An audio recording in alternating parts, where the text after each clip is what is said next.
الشيطان الرجيم بسم الله الرحمن الرحيم الحمد لله رب العالمين الصلاة والسلام والتحية والإكرام على النبي الأمي المكي المدني الهاشمي السيد سيدنا ونبينا وشفيع ذنوبنا وطبيب قلوبنا مولانا القاسم محمد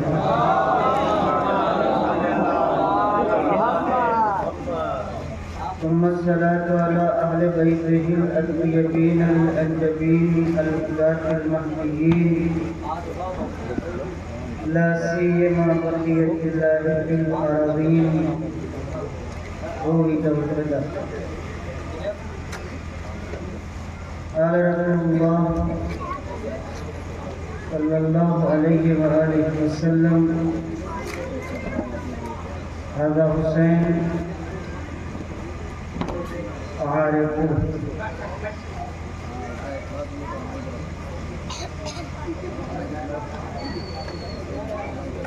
حسین کے ماتم میں آج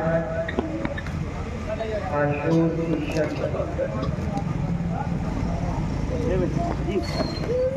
سروے کی تعداد کی تصویر میں مسجد اہلی کے سامنے جوان اور بوڑھے بچے اور ہماری مائیں اور بہنیں ہمیشہ کی طرح مجتمع ہیں، جمع ہیں. اسی طرح سے مختلف جگہ سے کوئی مہمان جو ہمیشہ اس پروگرام میں شرکت کرتے ہیں وہ لوگ بھی موجود ہیں. سب سے پہلے ہم یہ بتاتے ہیں کہ امام حسین علیہ السلام کی یاد کوئی رسم نہیں ہے، نہ ہی کوئی تہوار ہے. یہ ہسٹری اور اتہاس کا بہت بڑا ورق ہے جو 1400 سال بعد انسانوں کے لیے ایک عظیم، ایک مہان شخصیت کے ذریعے سے ایک تاناشاہ کے مقابلے میں انسانوں کی ہدایت، ان کی رہبری اور انہیں پریشانیوں سے نجات دلانے کے لیے بولا گیا. اس شخصیت کا نام ہے حسین، جو خاندان کے اعتبار سے بہت پوتر تھے، بہت پاک و پاکیزہ تھے. آپ مسلمانوں کے آخری رسول، آخری میسنجر حضرت محمد صاحب کے چھوٹے نواسے تھے. مدینہ جیسی پوتر دھرتی پر آپ کا جنم ہوا تھا. آپ کے والد، آپ کے بابا علی مرتضیٰ خود بہت بڑے گیانی تھے، بہت بڑے بہادر تھے، بہت بڑے سورما تھے. حسین کے بابا کی جو خصوصیت تاریخ میں، ہسٹری میں ہے، تو دنیا کے کسی بھی انسان میں دکھائی نہیں دیتی. وہ بیک وقت بہادر تھے مگر قائل نہیں تھے، رحم دل تھے. وہ بیک وقت بہت بڑے گیانی تھے. وہ ایک ہی وقت میں اللہ کی پرارتھنا میں اللہ کی عبادت میں اپنے زمانے کے تمام لوگوں سے آگے تھے. نہ عبادت میں ان کا کوئی مقابلہ تھا، نہ ان کے علم میں ان سے کوئی آگے تھا، نہ بہادری اور شجاعت میں ان سے کوئی آگے تھا، نہ رحم دلی اور سخاوت میں ان سے کوئی آگے تھا. ایسے کے بیٹے تھے امام حسین. آپ کے والد کا نام ہے علی،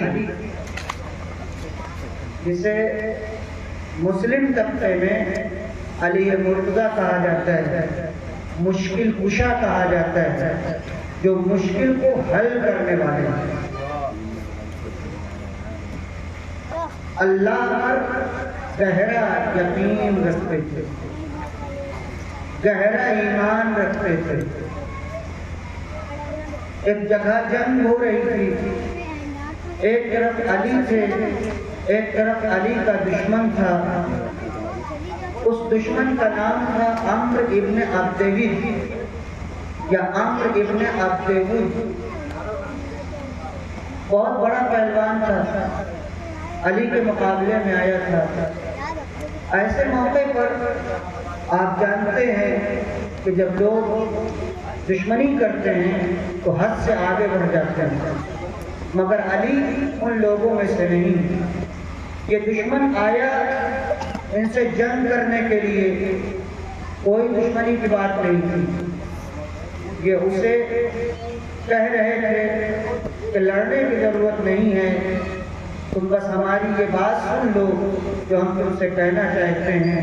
اور وہ بات یہ ہے کہ تمہارا ہمارا پیدا کرنے والا ایک ہے، ہم سب اسی کے بندے ہیں، اسی کی بات مانو. مگر وہ اس کے خلاف تھا.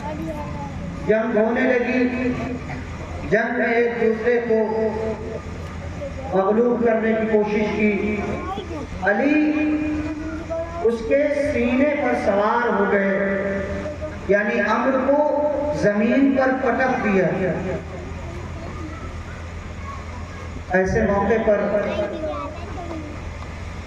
پہلوان اپنے دشمن کا سر کاٹ لیا کرتے ہیں، مگر علی نے اس کے سینے پر پیر تو رکھا مگر اس کا سر نہیں کاٹا اور اسے چھوڑ دیا. لوگ یہ منظر دیکھتے رہے، کیا بات ہے، دشمن کو کہیں اس طرح سے چھوڑا جاتا ہے. مگر علی تھے، وہ اللہ کی جانب سے پیغمبر کی طرف سے نائب تھے، اب تھے، خلیفہ تھے، امام تھے. ان کے اندر اللہ تھا، لہذا انہوں نے اس وقت اس کا سر قلم نہیں کیا، اسے چھوڑ دیا. کچھ دیر کے بعد جو طریقہ تھا اس طریقے کے اعتبار سے علی نے عمرو کا سر اس کے بدن سے جدا کر دیا. جب اس میدان سے باہر نکل کر کے آئے تو لوگوں نے ان کے اوپر سوالوں کی بوچھار کر دی کہ علی تم بہت بہادر ہو مگر تمہیں جنگ کرنا نہیں آتا، تم نے اپنے دشمن پر غلبہ پا لیا تھا، تمہارے کنٹرول میں تھا، مگر تم نے بہت خطرناک کام کیا، اپنے دشمن کو چھوڑ دیا. کیا بات تھی، کیوں نہیں وقت کے اوپر اس کا سر کاٹا؟ سنیے گا، علی نے اس وقت جو جواب دیا تھا آج بھی وہ جواب تاریخ میں موجود ہے. علی نے کہا جب میں اس کی طرف بڑھا تو اس نے بے ادبی کی اور میری طرف تھوک دیا. جب اس نے میرے اوپر تھوکا تو مجھے غصہ آ گیا. جب غصہ آیا تو میں نے اپنے غصے کو کنٹرول کیا، اس لیے کہ میں اللہ کے لیے جنگ کر رہا تھا، اپنی خواہش کے لیے جنگ نہیں کر رہا تھا. اگر اس وقت میں اس کا سر کاٹ لیتا تو یہ پھر اللہ کے راستے میں جنگ نہ ہوتی، اپنے لیے جنگ ہوتی. جب میرا غصہ ختم ہو گیا تب میں نے اس کا سر قلم کیا۔ اس کا کیا مطلب ہے؟ اس کا یہ مطلب ہے کہ علی کی دشمنی عام لوگوں کی طرح سے دشمنی نہیں تھی کہ جس کے ساتھ جو دشمنی کرے، ان کی دشمنی، ان کی دوستی اللہ کے لیے تھی۔ انہی کے بیٹے تھے امام حسین، جو کربلا میں یزیدی لشکر والوں کے ذریعے قتل کیے گئے۔ اب ان کا بھی ایک واقعہ تاریخ میں ملتا ہے، عجیب واقعہ ہے۔ حسین میدان میں ہے، جنگ کر رہے ہیں، اس لیے کہ دشمنوں نے ان کو اوپر حملہ کر دیا ہے۔ ایک دشمن امام کے مقابلے میں آیا جو ایک قبیلے سے تھا جس کا نام تمیمی تھا، امام حسین کے مقابلے میں آیا، لڑنے کے لیے آیا، امام کو قتل کرنے کے لیے آیا، امام کو مارنے کے لیے آیا۔ جب امام کے سامنے آیا تو امام نے بھی اپنی طرف سے ڈیفینس کیا، دفاع کیا، اس کے وار کو روکا، لیکن وہ بڑھ بڑھ کے حملہ کرتا جاتا تھا، امام قتل ہو جاتے۔ امام نے ایک تلوار لگائی، اس کا پیر کٹ گیا اور وہ زمین پر گر گیا۔ امام اس کے سرانے، یہی علی کے بیٹے حسین اس کے سرانے کھڑے ہو کے کہتے ہیں بتاؤ ہم تمہاری کیا خدمت کر سکتے ہیں؟ اس نے کہا میرے قبیلے والوں کو بلا دو تاکہ ہمیں یہاں سے لے جائیں۔ امام نے اسے قتل نہیں کیا، اس کے قبیلے والوں کو بلایا اور قبیلے والے اسے اٹھا کر کے وہاں سے لے گئے۔ یہ کون لوگ ہیں؟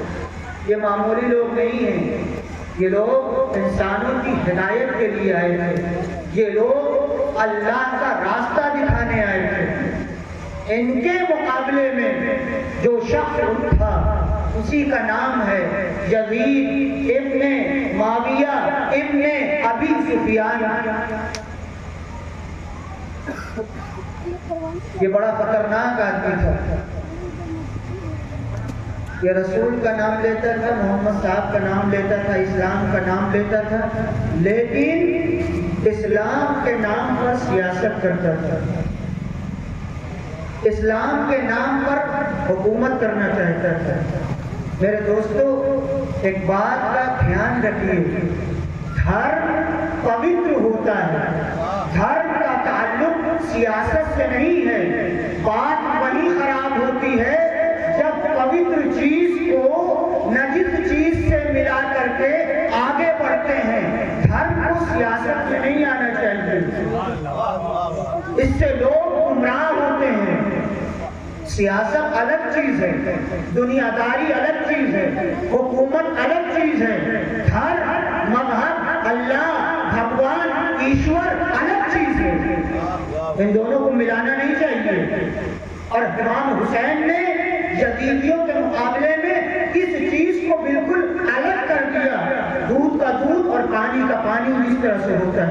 سبحان اللہ، سبحان اللہ۔ یزید اگر اپنے کو کہتا میں بادشاہ ہوں تو امام حسین کو کوئی اعتراض نہ ہوتا۔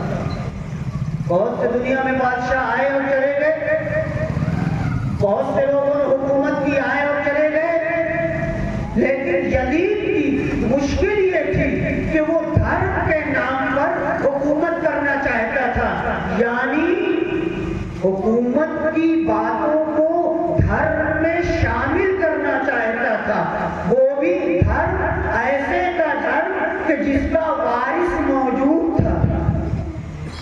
کون تھا وارث؟ امام حسین۔ کس کے وارث تھے؟ اسلام پوتر دھرم کے۔ کس کے وارث تھے؟ رسول اللہ کے۔ کس کے وارث تھے؟ قرآن کے۔ کس کے وارث تھے؟ اللہ کے۔ حسین کو پتا تھا کہ یزید دھرم کا نام لے رہا ہے، اسے دھرم سے لینا دینا نہیں، اس لیے امام حسین یزید کے مقابلے میں کھڑے ہو گئے۔ یزید نے کہا کہ جیسے اور لوگوں نے ہمیں بادشاہ مانا ہے، ویسے آپ بھی ہمارے ہاتھ پر بیعت کر کے ہمیں حاکم مانیے، لیکن وہ جھوٹ بولتا تھا، وہ مکاری کرتا تھا، وہ دھوکہ دینا چاہتا تھا، حکومت کی تنہا بات نہیں تھی، اسلام کی بات۔ اس لیے امام حسین اپنے وطن سے مجبور ہوئے کہ اپنا وطن چھوڑ دیں، جہاں رسول اللہ کی قبر تھی، جہاں ان کی والدہ گرامی فاطمہ زہرا کی قبر تھی، جہاں ان کے بھائی حسن کی قبر تھی، مدینہ جو سعودی عربیہ میں ہے، وہیں رہتے تھے حسین۔ مگر یزید نے مدینے کے حاکم کو، جو یزید کا گورنر تھا ولید، اسے خط لکھا کہ حسین سے میرے لیے بیعت لو، اگر وہ بیعت کرے ٹھیک، اور اگر بیعت نہ کرے تو ان کا سر کاٹ کر کے شام بھیج دو، جہاں یزید کی حکومت، سیریا، شام، یہ عرب کا علاقہ ہے۔ امام حسین نے بیعت سے انکار کر دیا۔ امام کو پتا تھا کہ بیعت سے انکار کا نتیجہ کیا ہے، وہ موت سے نہیں ڈرتے تھے، انہیں پتا تھا انکار بیعت کے بعد سوائے موت کے کوئی اور انعام ملنے والا نہیں ہے۔ مگر امام حسین کو مر جانا پسند تھا، مگر ذلت پسند نہیں تھی۔ واہ واہ واہ، سبحان اللہ سبحان اللہ۔ انہوں نے نعرہ دیا تھا، ذلت کی زندگی سے عزت کی موت بہتر ہے۔ یہ امام حسین کا دیا ہوا نعرہ ہے۔ آج دنیا میں اسی دھرتی پر، جس ہندوستان میں ہم اور آپ رہتے ہیں، بڑے بڑے ایک سے ایک پڑھے لکھے کہ جنہوں نے امام حسین کی ہسٹری پڑھی ہے، وہ احترام کی نگاہ سے امام حسین کو دیکھتے ہیں، ان کی کرانتی کو احترام کی نگاہ سے دیکھتے ہیں۔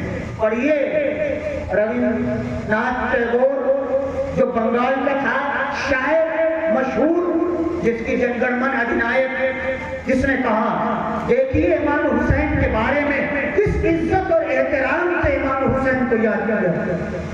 پڑھیے سروجنی نائڈو کو، جو ایک زمانے میں اتر پردیش کی وزیر اعلیٰ بھی، مکھیہ منتری بھی رہ چکی تھی، شاعرہ تھی، لندن میں ان کی اسپیچ مشہور ہے، مگر جب امام حسین کا نام لیتی ہیں تو اس سے بڑھ کر وہ کسی کو مہان تسلیم نہیں کرتے۔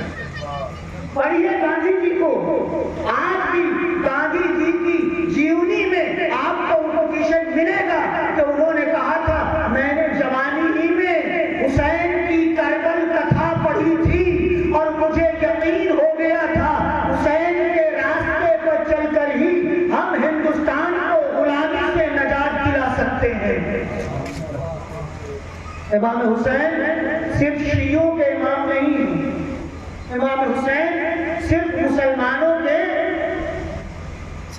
امام نہیں ہیں، امام حسین انسانیت کے لیڈر ہیں، امام حسین دنیا بھر کے آزاد انسانوں کے قائد اور رہبر ہیں۔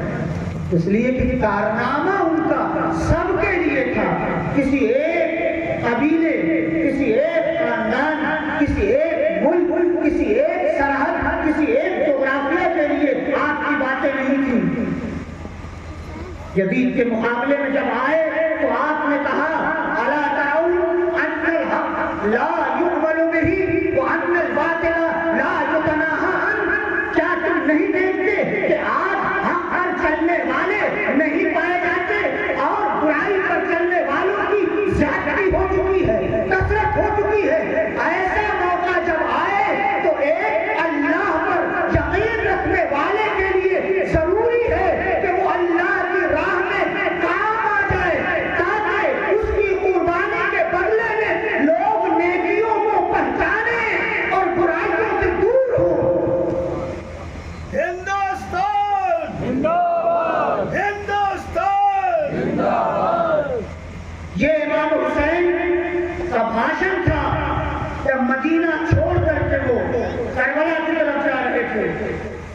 اور جب یزیدیوں نے انہیں موت کی دھمکی دی تو عجیب و غریب بات کہی اور وہی کہہ سکتے تھے، اس لیے کہ انہیں ایشور پر یقین تھا، قرآن کی تعلیمات پر یقین تھا، قرآن انہی کے گھر میں نازل ہوا تھا، انہی کے نانا پر نازل ہوا تھا، وہ جانتے تھے کہ اللہ کی راہ میں مرنا مٹنا نہیں ہے، امر ہونا ہے۔ سبحان اللہ سبحان اللہ۔ اس لیے یزیدیوں سے خطاب کر کے کہا تھا، او یزیدیوں خط الموت علی ولد آدم وخط القلادہ فی جید الفتاة، یاد رکھو تم ہمیں موت سے ڈراتے ہو، موت کو ہم پہچانتے ہیں، تم دنیا دار 4 دن کی زندگی کو سمجھتے ہو، یہ ستا، یہ حکومت، یہ لوگ، یہ حج و حجو، یہ نوکر، یہ سپاہی تمہارے ہمیشہ رہ جائیں گے، ہمیں پتا ہے اس کے بعد ایک زندگی ہے جو کبھی ختم ہونے والی نہیں ہے، یاد رکھو انسان کے لیے موت ایسے ہی ہے کہ جیسے دلہن کے گلے میں ہار لپٹا ہوا ہوتا ہے۔ یہ امام حسین کے کلمات ہیں، امام حسین کا بھاشن ہے، یعنی موت میرے لیے زینت ہے، ہار ہے، جیولری ہے، تم مجھے موت سے ڈراتے ہو۔ تمہیں کیا پتا مجھے اپنے بزرگوں سے ملنے کا اتنا ہی اشتیاق ہے جیسے یعقوب کو اپنے بیٹے یوسف سے ملنے کا اشتیاق تھا۔ جو قرآن پڑھے ہیں ان کو پتا ہے کہ قرآن میں ایک داستان ہے، باپ اور بیٹے کی، باپ سے بیٹا بچھڑ گیا، یعقوب سے بیٹا یوسف بچھڑ گیا، اور یعقوب اپنے بیٹے کے غم میں اتنا روئے کہ آنکھیں چلی گئی۔ امام حسین اسی قصے کو یاد دلاتے ہیں، جس طرح یعقوب کو اپنے بچھڑے ہوئے بیٹے سے ملنے کا اشتیاق تھا، ویسے ہی میں اپنے نانا رسول خدا سے ملنے کا مشتاق ہوں۔ توجہ چاہوں گا میں آپ کی، گاڑیاں آتی جاتی رہتی ہیں، آپ ادھر متوجہ رہیے، گاڑیاں اگر آپ کو متوجہ کر لے تو امام حسین کے کلمات کی طرف توجہ کون کرے گا؟ یہ ڈبے ہر جگہ دکھائی دیتے ہیں، انسان کب دکھائی دیتے ہیں؟ انسان کے بارے میں گفتگو ہو رہی ہے، توجہ چاہتا ہوں میں آپ کی کہ امام حسین انسانیت کو متوجہ کرنا چاہتے ہیں۔ اگر تم کسی کی خدمت کرنا چاہتے ہو تو اس راستے میں تمہارے لیے روڑے اٹھائے جائیں گے، تمہیں دھمکیاں دی جائیں گی، تمہارے لیے یہ ہے کہ تم مطمئن رہو کہ صحیح راستے پہ ہو کہ نہیں، اگر صحیح راستے پہ ہو تو پھر کسی سے ڈرنے کی ضرورت نہیں ہے۔ حسینیت زندہ باد، حسینیت زندہ باد، یزیدیت زندہ باد، یزیدیت زندہ باد۔ آج بہت سے لوگ مسلمانوں میں ایسے بھی ہیں جو بیچارے امام حسین کو سمجھ نہیں سکے اور ان کے نانا رسول خدا کا کلمہ پڑھتے ہیں۔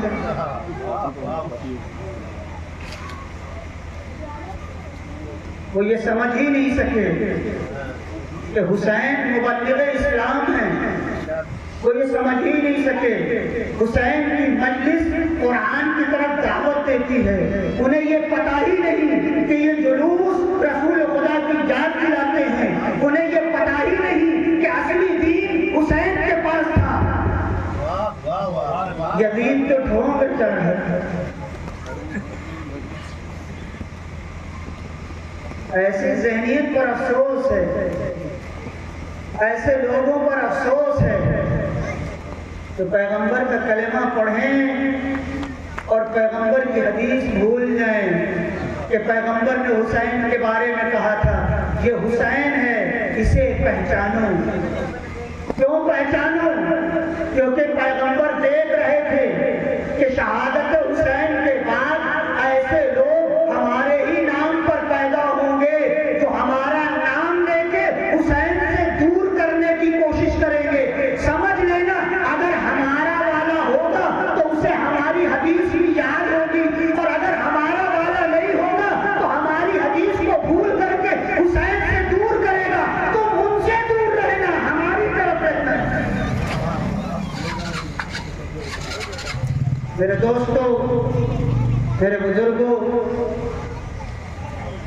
آج ہم امام حسین کی یاد میں جمع ہو کر کے گرو محسوس کرتے ہیں، فخر محسوس کرتے ہیں، اس لیے کہ اس سے بڑی انسانیت کی کوئی خدمت نہیں ہو سکتی کہ ہم پوری انسانیت کو، پوری مانوتا کو بلاتے ہیں ایک ایسے روحانی لیڈر کی طرف کہ جو انسان کو سیدھا راستہ اپنے خون کے ذریعے سے دکھا رہا ہے، اپنی شہادت کے ذریعے سے دکھا رہا ہے۔ حسین مظلوم تھے، حسین ظالم نہیں تھے۔ آخر وقت تک امام حسین نے جنگ میں پہل نہ کر کے دنیا بھر کے ستا دھاریوں کو، حکومت کرنے والوں کو، بہادروں کو یہ درس دیا کہ اگر تم پہل جنگ میں نہ کرو تو کسی قسم کی، چاہے وہ چھوٹی جنگ ہو چاہے بڑی جنگ ہو، کبھی وہ جنگ ہو ہی نہیں سکتی۔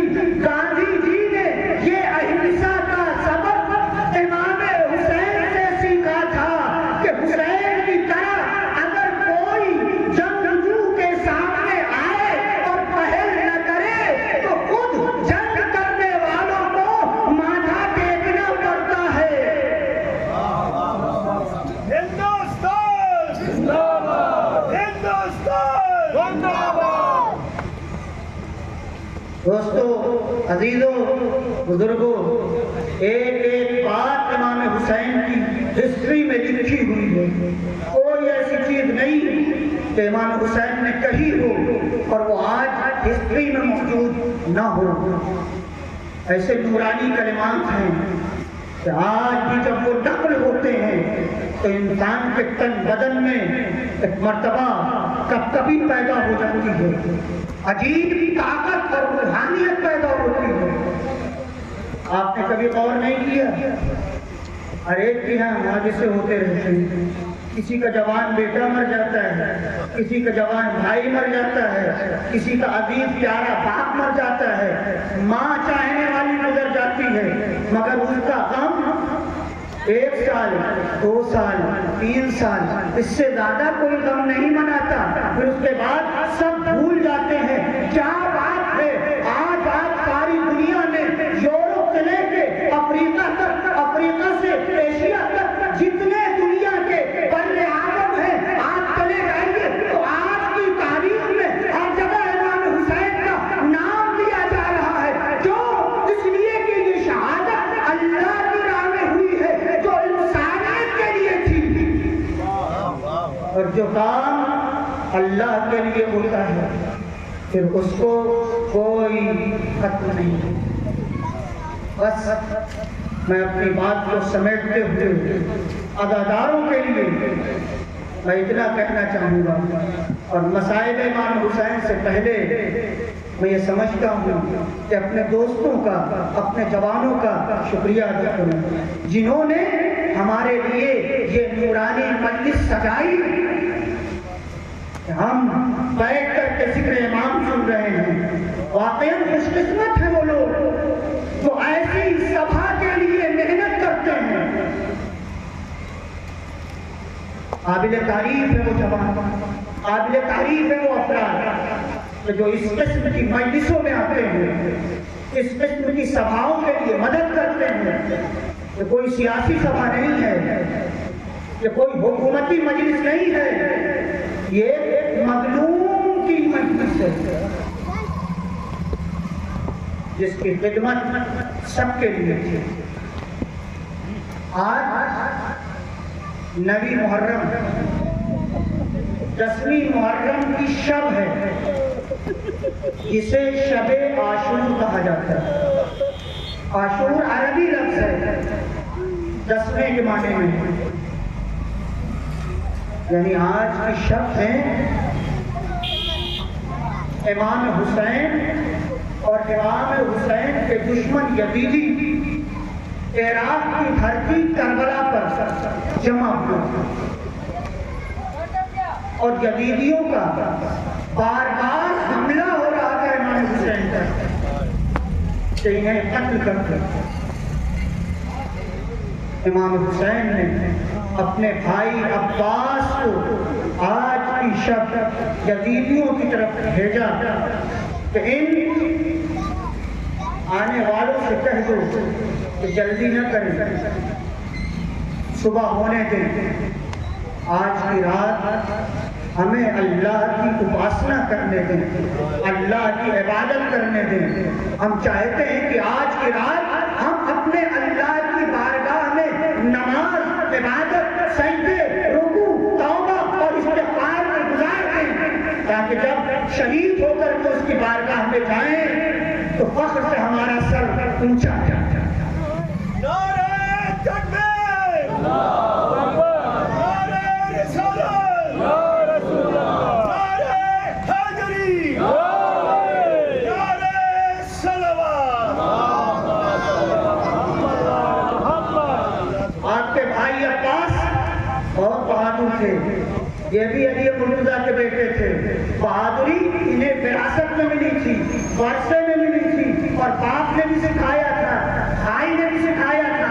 بہت نڈر تھے، بہت اللہ والے تھے، چاہتے ایک حملے میں 100-200 لوگوں کو ختم کر دیتے، مگر حسین کی تاکید ہے جنگ میں ہم پہل نہیں کریں گے، جب تک دشمن پہل نہیں کرتا ہم جنگ نہیں کریں گے۔ ہم کربلا میں جنگ کرنے نہیں آئے ہیں، ہم بتانے آئے ہیں کہ ہم پیسفل ہیں، ہم پرامن ہیں، ہم کو جنگ کرنا ہوتی تو ہم پہلے ہی حملہ کر چکے ہوتے۔ ہمیں عبادت کے لیے مہلت چاہیے، ہمیں اللہ کی اپاسنا کرنے کے لیے مہلت چاہیے۔ ایک رات یہی رات ہے جس کی صبح کو جنگ ہوئی ہے۔ آپ سمجھتے ہیں کہ امام حسین ناکام رہے اپنے مشن میں؟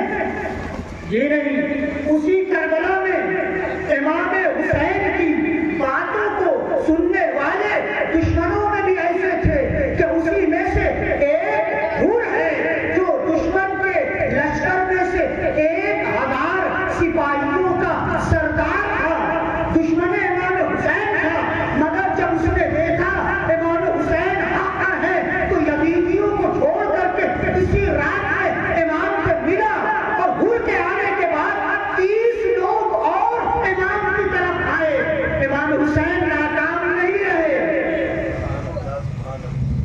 امام حسین کو لڑنا نہیں تھا، امام حسین کو فوج اکٹھا نہیں کرنی تھی، فوج اکٹھا کرنے والے اور لوگ ہوتے۔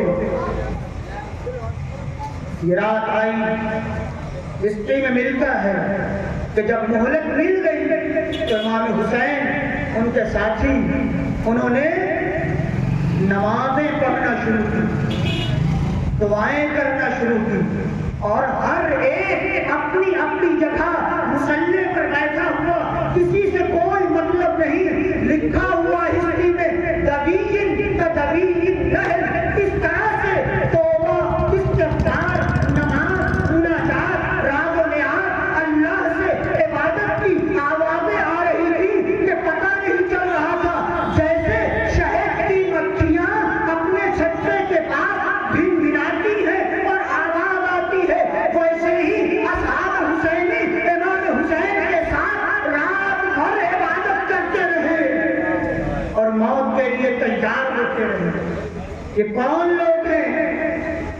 یہ نور کے سردار ہیں، یہ لائٹ کے سردار ہیں، یہ اللہ کی جانب ہجرت کرنے والے لوگ ہیں، اللہ کی طرف بلانے والے لوگ ہیں۔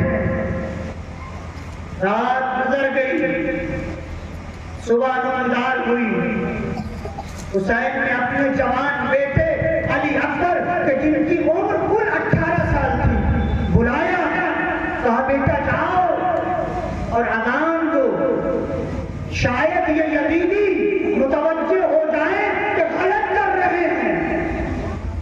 یہ فکر تھی امام حسین کی، آخر تک چاہتے تھے کہ یزید کے لشکر والے ہدایت پر آ جائیں، جنگ نہ کریں، مگر جب دل ہی سیاہ ہو جائے، جب آدمی جان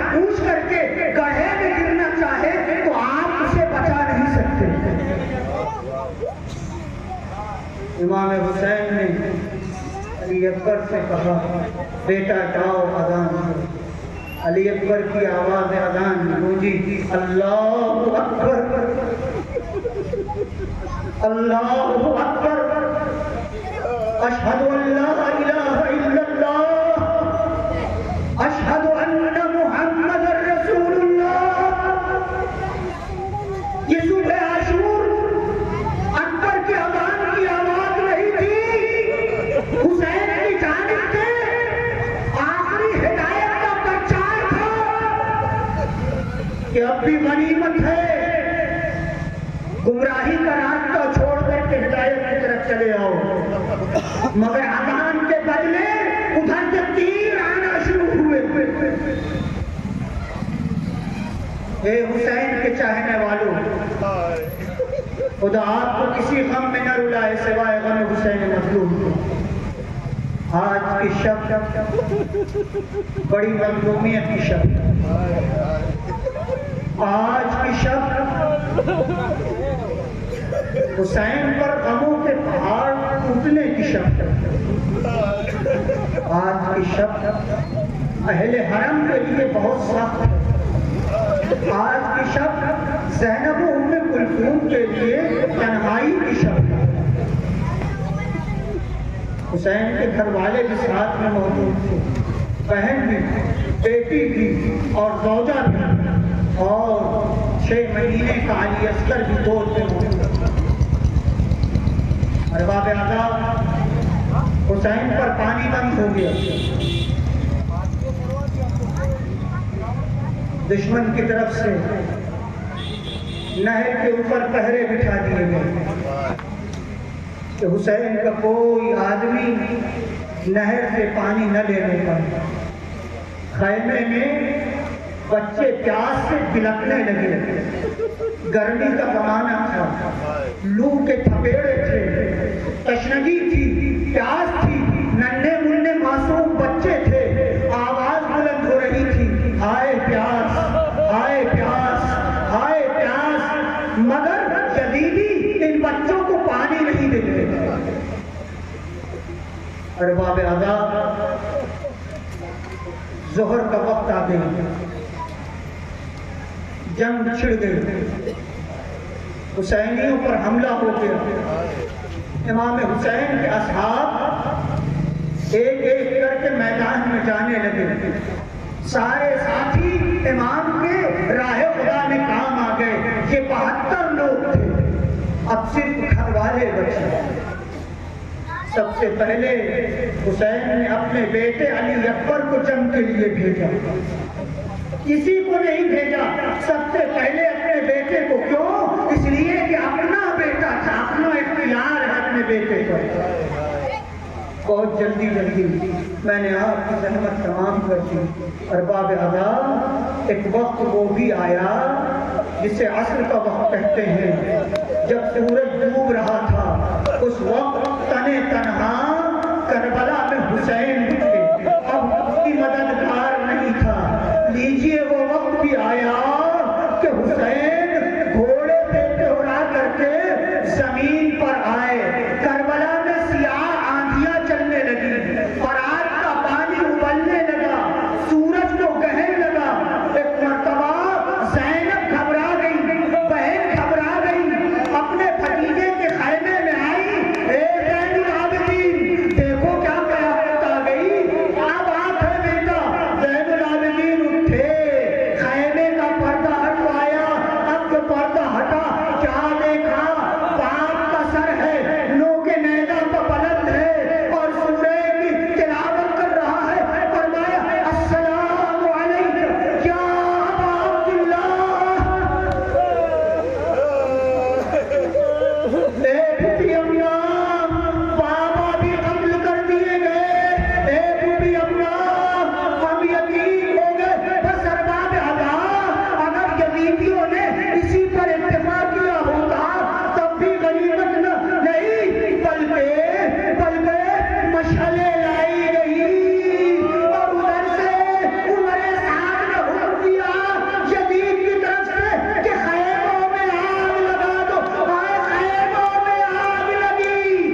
قلبي ينقلب